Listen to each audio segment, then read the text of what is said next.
ভাইজান দুরূদ শরীফ পড়তে কি ভালো লাগে না খারাপ লাগে? জবানটা খুলে বলেন, ভালো লাগে না খারাপ লাগে? জামিউ তিরমিজি শরীফের হাদিস, আল্লাহর নবীজি বলেছেন। প্লিজ কথা বলেন না, এদিকে খেয়াল করেন। আমি এলাকার ভিতরে নতুন, কিছু কথা বলার চেষ্টা করব, আপনারা খেয়াল করে শুনবেন। কারণ আখলিস দীনাকা ইয়াকফিকাল আমালুল কলিল, অল্প জানবেন অল্প মানবেন। সুবহানাল্লাহ বলবেন না? জামিউ তিরমিজি শরীফের ভিতরে আল্লাহর হাবিব বলেছেন, যে ব্যক্তি আমি নবীদের উপর দুরূদ শরীফ পাঠ করতে ভুলে গেল, ওই ব্যক্তি জান্নাতে যাওয়ার রাস্তাটাকে ভুলে গেল। আর যেই ব্যক্তি আমি নবীর উপরে যত বেশি দুরূদ শরীফ পাঠ করবে, কিয়ামতের ময়দানে আমি রাহমাতাল লিল আলামিন তার হাত ধরে জান্নাতে নিয়ে যাব। একটু আওয়াজ তুলে বলেন সুবহানাল্লাহ। তাহলে কি দুরূদ শরীফ পড়া লাগবে কি লাগবে না? আল্লাহুম্মা সাল্লি, মোহাব্বতে জবান খুলে, ওয়ালা আলি সাইয়্যিদিনা মা, হাজারো ব্যথা বেদনার পরে ফিরে আসনি তুমি আপন ঘরে, দিনের আলো তুমি ছড়িয়ে দিতে চলে গেছ মদিনায় মক্কা ছেড়ে। হে রাসূল তোমাকে বলি আমি কেমন করে, হে রাসূল তোমাকে বলি আমি। কে না কে দিন প্রচারের কাজে নিজেকে দিয়েছ বিলিয়ে, তায়েফের কাফেরেরা চিনল না সে আলো, দুষ্ট ছেলেদের পথে দিল লেলি। পাথরের আঘাতে ক্ষত বিক্ষত হয়ে সারা শরীর থেকে রক্ত ঝরে। হে রাসূল তোমাকে বলে আমি কেমন করে, লা ইলাহা, জোরে লা ইলাহা, লা ইলাহা মুহাম্মাদুর।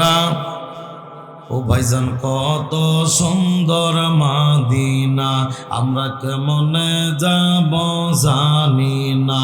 বলেন বহু দূরে মাদিনা, আমরা কেমনে যাব জানি না। আয় হায় দয়া করে দয়াল আল্লাহ মায়া করে, পোড়াও মনের বাসনা। লা ইলাহা ইল্লাল্লাহ, জোরে লা ইলাহা ইল্লাল্লাহ, লা ইলাহা মুহাম্মাদুর। আসলে আমরা সকলে জবান করে কয়েকটা মিনিট আল্লাহর নামে জিকির করি। জবান করে বলেন, জবানের মালিককে? হয় নাই? জোরে বলেন। সব কিছুর মালিককে, হায়াতের মালিককে, মাইকের মালিককে। মাইকের মালিক আল্লাহ। সর্বনাশ, মাইক এলা কিন্তু টিয়া পয়সা পাবে না, তখন আবার বিপদে পড়ে দেবে। সব কিছুর মালিককে? জোরে বলেন, জবান খুলে বলেন, সব কিছুর মালিককে? এখন আল্লাহর দেওয়া জবান দিয়ে আল্লাহকে ডাকা যাবে না বাবা? যাবে কি যাবে না? আল্লাহ আল্লাহ আল্লাহ, জবানটা খোলেন বাবা। আল্লাহ আল্লাহ,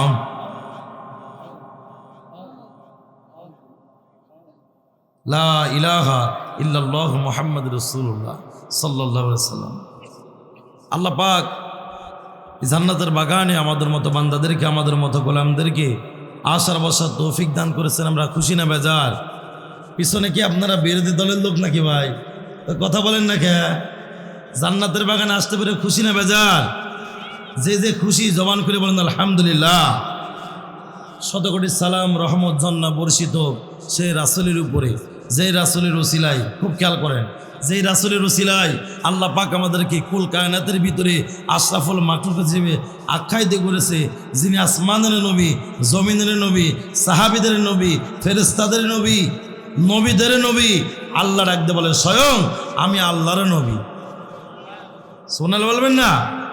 সারা বিশ্ব জাহান ঘুরে ও যাহার জোড়া মিলে না আমার নবীর মতো আর নবী হবে না। কথা বলেন ঠিক কিনা?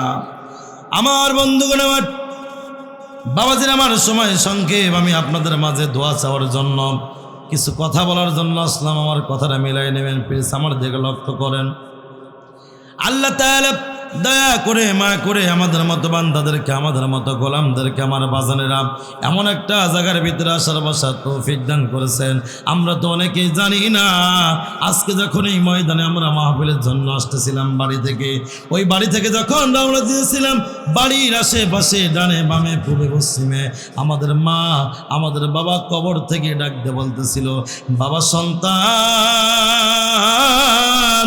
ও বাবা সন্তান, ও বাবা সন্তান, আমি মা, আমি বাবা তোমার জন্য লক্ষ লক্ষ টাকা রেখে আসলাম, সম্পত্তি রেখে আসলাম। আজকে আমি মা, আমি বাবা কবরের ভিতরে বড় আযাবে গ্রেফতার আছি, কঠিন বিপদে আছি। যাও যাও যাও বাবা, মাহফিলে চলে যাও, আর আড্ডা মেরো না, বিভিন্ন জায়গায় থেকো না, রাস্তাঘাটে থেকো না, টাসের আড্ডায় থাইকো না। যাও যাও বাবা, জান্নাতের বাগানে চলে যাও। জান্নাতের বাগানে গিয়া আমি মায়ের কথা মনে করে, বাবার কথা মনে করে, এখানে যারা বসে আছেন বাবা, আপনার আমার পরিচিত মানুষ না, তবে আপনার আমার মহব্বতী মানুষ। দাদুরে, ও যুবক ভাই, এখানে যারা বসে আছেন অনেকের কিন্তু মা আছে, বাবা নাই। অনেকের বাবা আছে, মা নাই। এমন সন্তান এখানে জান্নাতের বাগানে যারা বসে আছেন গো, কি জানি মা বাবা হারায়া আল্লাহর দরবারে চোখের পানি ছেড়ে কান্দি। এই পৃথিবীর ভিতরে যার মা নাই, তার মতো অভাবী নাই, তার মতো কপাল পোড়া নাই। যুবকরে, মা থাকলে মার কদর দুঃখ কখনো কিন্তু বোঝা যায় না। আজকে যখন আমরা আসতেছিলাম, প্রায় 100টার উপরে মোটরসাইকেল আমাদেরকে রিসিভ করতে গেছিল। কথাটা কেন বললাম, অনেক যুবক ভাইরা দেখলাম মাহফিলে আমাদেরকে আগায় আনতে গেল। আজকে যুবকদের বলবো, তোমরা ধন্য, তোমরা পণ্য। কারণ একটাই হলো, আজকে যারা এই যুবকেরা গানের মঞ্চ না সাজায়া জান্নাতের বাগান সাজাইছে, আল্লাহর হাবিবের প্যান্ডেল সাজাইছে, জান্নাতের বাগান সাজাইছে। আল্লাহ ডাকতে বলে, ও জিবরাইল, যাও যাও যাও, আমার বন্ধুর পক্ষের মাহফিল যারা করে, আমার বন্ধুকে ডাকার জন্য, আমাকে ডাকার জন্য যারা ব্যবস্থা করে দেয়, তাদের মা বাবা যারা কবরে জগতে চলে গেছে, তাদের জীবনের গুনাহ মাফ করে জান্নাত দিয়ে দাও। একটু জবান খুলে বলা যাবেন আল্লাহু আকবার। আজকে দেখেন অনেক ভাইয়েরা রাগ করেন না, মাকে মা বলে না, মার খেদমত করতে চাই না, অথচ রব্বে কারিম পবিত্র কোরআনুল কারিমের ভিতরে আমার আল্লাহ তাআলা ওয়াজ করতেছেন। যারা পারেন জবান খুলে বলেন বিসমিল্লাহির রাহমানির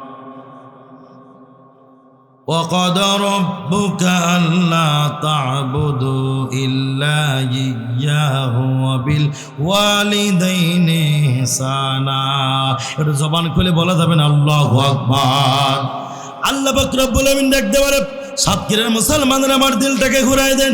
আমার আল্লাহ ডাকতে বলে, দুনিয়ার বান্দারা তোমরা আমি আল্লাহর ইবাদত বন্দেগী করো, তারপরে তোমাদেরকে আমি জানাই দিলাম ওয়াবিল ওয়ালিদাইনি ইহসানা, মা বাবার প্রতি দয়া দেখো, মা বাবার খেদমত করো। আমার দিকে তাকাই বলেন, মা বাবার খেদমত আমরা চাই কি চাই না? কথা বলেন, চাই কি চাই না? মা যার ভাবে নাই তার মতো দুঃখী নাই। বলেন, মা যার ভাবে নাই তার মতো দুঃখী নাই। জান্নাতের ভিসায় আমার মা, মা গো জান্নাতের ভিসায় আমার মা। বলেন, জান্নাতের ভিসায় আমার মা, মা গো জান্নাতের ভিসায় আমার মা। জোরে বলেন ঠিক কিনা? আর জান্নাতু তাহতা আকদামিল উম্মাহাত। আল্লাহর নবী বলতেছে, উম্মতেরা রে, মায়ের পাতা তলে তোমার জান্নাত। একটু জোরে বলেন সুবহানাল্লাহ। আজকে আফসোস লাগে, মিক্সার একটু কমাই দেন। আজকে আফসোস লাগে আমার অনেক ভাইরা, অনেক যুবক ভাইরা, ডোন্ট মাইন্ড করেন না। অনেক যুবকেরা আছে মারে খাইতে দেয় না, শ্বশুর বাড়ি যাওয়ার সময় 10 কেজি জায়গায় 20 কেজি মিষ্টি নিয়ে যায়। তবে সাতক্ষীরার যুবকেরা খুব ভালো মানুষ, কেউ কথা কন না কে ভাই? আছেন, এমন আছে না ভাই? আজকে দেখেন মাহফিলে যুবক পাওয়া যায় না, তবে মাশাআল্লাহ আজকে দেখলাম যুবকে ভরপুর। নবীজি বলতেছে যে সমাজে যুবকরা নামাজি, ওই সমাজটাই নামাজি। একটু জোরে বলেন সুবহানাল্লাহ। আজকে দেখেন যুবকদের অনেক জায়গায় পাওয়া যায় না। কারণটা কি জানেন? আমি যেখানে কথা বলি মেসেজগুলো পৌঁছে দেওয়ার চেষ্টা করি। ভাইজান, এখনকে যুবকেরা মাহফিলে আসে না, রাস্তাঘাটে গিয়ে দেখেন। এই ডেটে চেনেন আপনারা? এই ডেটে চেনেন? এটার নাম কি ভাই? জোরে এখন জবানটা খুলে কর। এটা নাম হচ্ছে মোবাইল শরীফ। কি ভাই কথা কয় না? মোবাইল আসিল কি দোলা লাগিল, পড়াশোনায় অমন বসে না। কথা বলেন ঠিক কিনা? এই বাংলাদেশে মোবাইল আসার পরে যুবকদের মাথা নষ্ট হয়ে গেছে। গতকালকে মনিরামপুরে প্রোগ্রামে দেখলাম, যাবার সময় 20 থেকে 30 জন যুবক, ছোট্ট ছোট্ট বাচ্চারা, এরা অবস্থা খারাপ। এই মোবাইলটা নিয়ে বলতেছে তুই সামনের ডার মার, তুই পিছন ডার মার। আমি বলতে চাই এই যুবক মুসলমান বন্ধুগণ আমার, এই যে যুবকেরা নষ্ট হইতেছে, মোবাইল কিনতেছে, একটা যুবকেরও আমি দোষ দিব না, দোষ সব মা বাবার। কথা বলেন ঠিক কিনা? কথা ঠিক কিনা? আজকে অবস্থা খারাপ, কারণ আমাদের দেশের যুবকদের অবস্থা খারাপ এই কারণে। আচ্ছা, আপনারা কি আমার কথা রাগ করতেছেন, বেজার হইতেছেন? কিছু কথা বলে শুনবেন ইনশাল্লাহ। এবার আসেন। আচ্ছা আচ্ছা, জি জি জি জি, চাচা কইতেছে চাচা মোবাইল আসা মানে অবস্থা খারাপ। শোনেন, আপনাদের বলি, আজকাল যুবকেরা কেন মোবাইল টিপে, যুবকেরা কেন বেনামাজি, যুবকেরা কেন আজকে আল্লাহকে পাইতে চায় না, কোরআনকে ভালোবাসে না, এর কিছু কারণ আছে ভাইজান। আগেকার দিনের মা বোনেরা ফ্যাক্টরি ভালো ছিল, প্রোডাকশনগুলো ভালো ছিল। চাচা কথা কয় না? আগেকার দিনে ফ্যাক্টরি ভালো ছিল, প্রোডাকশন ভালো ছিল। এখন ফ্যাক্টরি খারাপ, প্রোডাকশনগুলো খারাপ। মাইন্ড করেন না, পুরুষ মানুষ সুন্নত হলো টাকনুর উপরে কাপড় পরা, আর বেরি মানুষ সুন্নত হলো টাকনুর নিচেই পড়া। তো আমাদের বাংলাদেশের সুন্নাত উল্টে গেছে। এই পাশে কথা কয় না, সুন্নাত উল্টে গেছে না ভাই? দেখবেন আমার মা বোনেরা, এরা টাকনুর উপরে কাপড় পরে, আর বেটা মানুষ যারা আছে টাকনুর নিচেই পরে। বাংলাদেশে দাদু ভাই সুন্নাত গেছে উল্টে। কথা বলেন ঠিক কিনা? আজকে যুবকেরা কেন নষ্ট হইতেছে? আল্লাহ হাক্কুমুররুন হক কথা তিতা কথাগুলো বুঝে নিবেন। দেখেন না, আগের দিনের মা বোনেরা পেটের ভিতরে বাচ্চা নিয়া তারা কোরআন পড়তো, হাদিস পড়তো। তাদের পেটের ভিতর থেকে আব্দুল কাদের জিলানী, শেখ ফরিদ রহমাতুল্লাহ আলাইহি, আল্লাহর ওলি সকল, নলতা হাফিজ সাহেব হুজুর, আল্লাহর ওলি, তারা বুজুর্গ সন্তান, তাদের পেটের থেকে ডেলিভারি হইতো। আর বর্তমান যুগে মা বোনেরা পেটের ভিতরে বাচ্চা নিয়ে এরা দেখে স্টার জলসা জি বাংলা। কথা কয় না কে? এই সাতক্ষীরায় কি স্টার জলসা আছে নাকি? ওয়াল্লাহ, আমি মনে করলাম এরা ওয়াজ মাহফিল যেহেতু দিয়েছে তো ওই জিনিস এই এলাকায় নাই। আছে নাকি ভাই? কয় স্বামী রে 2-4 দিন খাবার না দাও কোনো সমস্যা নাই, কিন্তু তুমি যদি জলসার সিরিয়ালটা কাইটা দাও, তোমার সংসার করব না, তোমার সংসার করব না। এজন্য আফসোস করে বলি, আগের দিনের মা বোনেরা সন্তান পেটে নিয়ে কোরআন পড়তো, তাহাজ্জুদ পড়তো, নামাজ পড়তো, পেটের থেকে আল্লাহ ওলি বের হইতো, হাফিজে কোরআন বের হইতো। আর বর্তমান যুগের মা বোনেরা পেটে বাচ্চা নিয়ে দেখে স্টার জলসা জি বাংলা। এখন খোকার বাবা বাড়ি আইছে, হাতটা ধরে ডাকতে বলে, খোকার বাপ, আমার পেটের ভিতরে আছে একটা সন্তান। সন্তান পেটে দেখতেছে স্টার জলসা, সন্তান পেটে দেখতেছে স্টার বিলাস, সন্তান পেটে খারাপ জিনিস দেখতেছে। আমার নবী হাদিসের ভিতরে বলেছেন, সন্তান পেটে আসার পরে, গর্ভে আসার পরে, ওই মা যা যা করে ওই সন্তান তাই তাই শেখে। কথা কন ঠিক কিনা? এখন খুকার বাপ বাড়ি আইছে, হাত ধরে বলতেছে, খুকার বাপ, আমার পেটে একটা সন্তান আছে, ও যদি ছেলে হয় নাম রাখবো মান্না নাই ডিপজল। সুবহানাল্লাহ কবেন নাকি? নাউজুবিল্লাহ কবেন না? ওরে এখন তো ইসলামিক নাম নাই। এখন হুজুরে আপনার সন্তান হয়েছে, হুজুরের কাছে গেছে, হুজুর আমার ছেলের একটা নাম রেখে দেন। তো হুজুর বলতেছে আব্দুর রহমান। কি কন হুজুর, তো ওল্ড মডেল হয়ে যায়। হুজুর আর একটা বলেন, বলে আবদুল্লাহ। বলে কি বলেন হুজুর, সব তো ওল্ড মডেল হয়ে যায়। তো হুজুর বলছে তুই বল। বলছে ওল্টু, বল্টু, সোল্টু, হেলে না দোলে না, ঘরে মোটেও থাকে না। কথা কয় না কেরে ভাই? ছেলেদেরকে ইসলামিক নাম রাখবেন, আব্দুর রহমান, আব্দুল্লাহ, এই নাম রাখার কারণে, কারণ কি আমাদের ময়দানে আল্লাহ কায়দা খুঁজবে, স্কোপ খুঁজবে, আমার বান্দারে কোন কায়দায় মাফ করা যায়। এখন যদি আপনি সুন্দর নাম রাখতে পারেন, আল্লাহ পাক রব্বুল আমিন হয়তোবা এই নামের ওসিলায় আপনাকে মাফ করে দিবে। একটু জবান খুলে বলা যাবেন আল্লাহু আকবার। আপনাদের এই গ্রামে কি ইসলাম আছে? ইসলাম ওরে কথা কয় না গেলে, ইসলাম আছে ভাই? নাম রাখছে ইসলাম আলী, এতে মসজিদে যায় না। এখন ওই ইসলাম আর আপনাদের গ্রামের ইসলাম আর আল্লাহর ইসলাম কি এক ইসলাম ভাই? আল্লাহ বলে ইন্নাদ্দীন ইনদাল্লাহিল ইসলাম, ইসলাম আমার কাছে একমাত্র মনোনীত ধর্ম। নাম রাখছে রহমত, ও পশ্চিম দিক চেনে না। আছেন এরকম ভাই? নাম রাখছে ইমান আলী, ও কালেমায় পড়তে জানে না। আপনাদের এলাকার সাতক্ষীরার মানুষগুলো বড় ভালো মানুষ। আমার ঝিনাইদহ, আমার এলাকায় আমার এক চাচা, আপনার প্রতিবেশী চাচা আছে, নাম রাখছে রহমত। হেতে গাঞ্জা খাই। আমার কে একদিন ডাকতে বলে, বাবা মাঝারি সাহেব আপনি শুনে যান, আপনাকে আমি ওয়াজ শিখাই দিই। ও ভাই আপনারা তো জানেন যারা গাঁজা খায় তারা একটু সাধু কথা বেশি বলে, কথা কয় না কে রে ভাই? আমারে ডাক দিল, ডাকতে বললো, মাঝারি সাহেব কিয়ামতের ময়দানে আল্লাহ আমারে ডাক দেবে রহমত। ইয়েস আল্লাহ। দেখছেন তো কিয়ামতের ময়দানে মাঝারি সাহেব আল্লাহ আমার পরে রাগ করবে, এত রাগ করবে, আমি তো নামাজ কালাম পড়ি না, নাম রহমত, আল্লাহ আমার ডাক দিবে, এত রাগ করবে, জোরে লাথি মারবে, আমি রহমত, জাহান্নাম পারে জান্নাতে যাব। চিন্তা করছেন কত নম্বর মুসল্লি? এত সহজ না। আপনি জান্নাতে যাইবেন। দিনে একটা বিড়ি খায়, রাগ করেন না, দিনে একটা সিগারেট খায়, দাম হইতেছে 10 টাকা, খাই 10টা, তাহলে 10টা যদি খাই, একটা যদি 10 টাকা হয়, তাহলে কয় টাকা হয় সবাই বলেন তো? দিনে যদি 100 টাকা খায় তো মাসে কত হচ্ছে? মানুষের মুসল্লিদের বিবেকটা কেমন দেখেন। দিনে আপনার 100 টাকা সিগারেট খাই, মাসে 3000 টাকার খাই, অথচ মসজিদ ইমাম সাহেবের বেতন দেয় না। কথা বলেন ঠিক কিনা? এত সহজ না ইসলামটা। নারে তাকবীর। ও ভাই হচ্ছেন আপনাদের তাকবীর দিয়ে, জোরে বলেন না। নারে তাকবীর, নারে রিসালাত, আহলে সুন্নাত ওয়াল জামাত। হযরত মাওলানা মুফতি জহিরুল ইসলাম ফরিদী হুজুরের আগমন মাহফিলের পক্ষ থেকে নারে তাকবীর।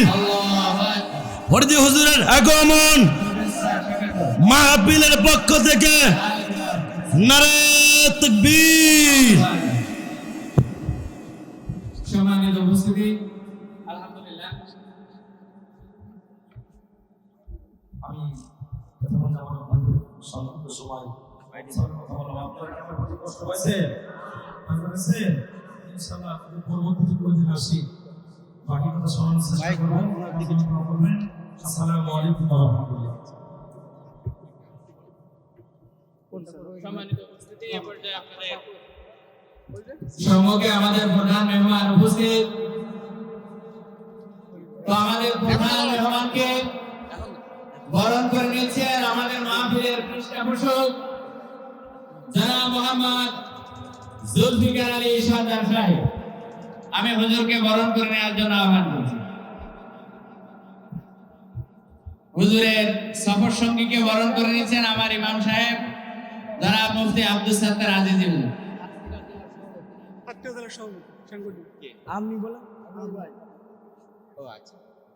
সাতক্ষীরা জেলার সুন্নি জামাতের সভাপতি সাহেব উপস্থিত আছেন, তাকে বরণ করে নিচ্ছেন আমাদের ইমাম সাহেব।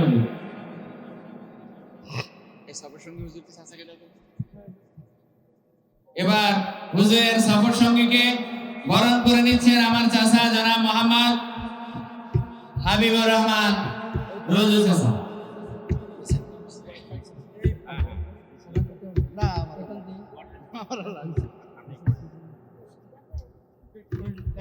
মারহাবা।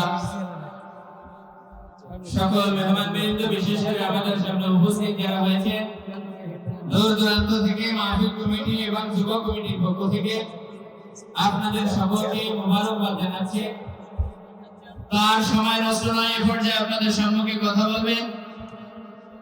তার পূর্বে কমিটির সিদ্ধান্ত হলো আমাদের গোড়াকাটি খায়রিয়া আজিজিয়া কামিল মাদ্রাসার ছাত্র জনাব মোহাম্মদ সিফাতুল্লাহ হাসান, হাফেজ মোহাম্মদ সিফাতুল্লাহ হাসান সংক্ষিপ্ত একটা নাচে নিয়ে আসছে। সবাই একটু বলি মারহাবা। আর জোরে বলুন আল্লাহু আকবার। নারে তাকবীর, নারে রিসালাত।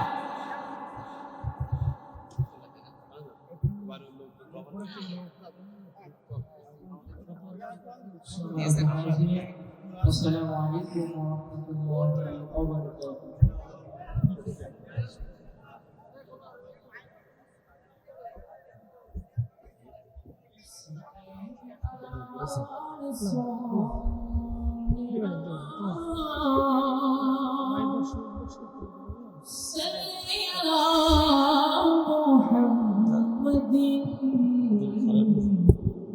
صل على